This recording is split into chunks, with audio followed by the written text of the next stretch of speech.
you are ready to make that lifelong commitment. Please don't go away. Magbabalik po kami. Higam na kong hirang bawat sandali. Wala ako'y pamangkin na langit. Magtatampi. Hindi di fan, but I'm a Philip Stark fan. What are we gonna do with it? She gave birth in September. She wanted something green. La la la la la. La la la la la. La la la.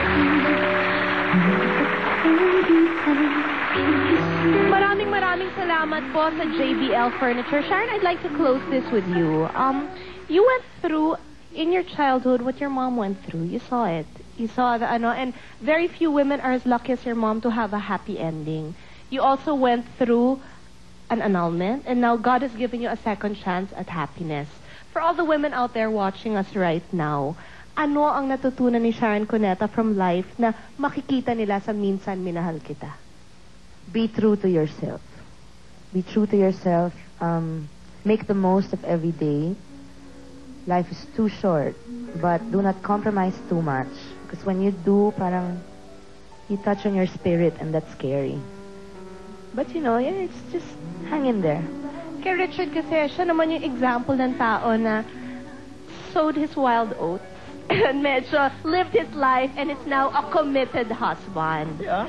And so, anong message mo para sa mga lalaki? Well, ang message ko sa mga lalaki, always give your best. Hindi lang sa love life, but in anything you do. To be good. To be good, yeah. I don't know. So you're wild out, huh? Then get me. No, just enjoy life, no? And then be happy. I think to be a good person is to be happy with the things you do. The more kindness you give nga raw, the more you will attract that kindness. And siguro, for all of us who want to witness a beautiful love story, Minsan Minahal Kita, it's a once-in-a-lifetime movie. And matatagal lang bumalik si Sharon because she's going to have her baby. I'll quote a line, no, in the film. That marriage is not a prize.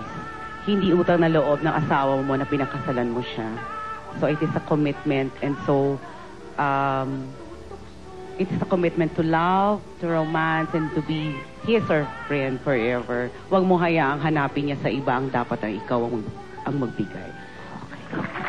Oh, sino ba si One Great Love, Direktora? Maraming salamat. As I said, I have talaga the greatest job in the world because I get to talk with the most interesting, fascinating, and lovable people. Maraming salamat. Thank you, Don't forget, on the Buzz, nandun na naman kayo, but I don't think it's me anymore. I think it's with Boy. Buzz po on Sunday at 4 p.m. And tonight,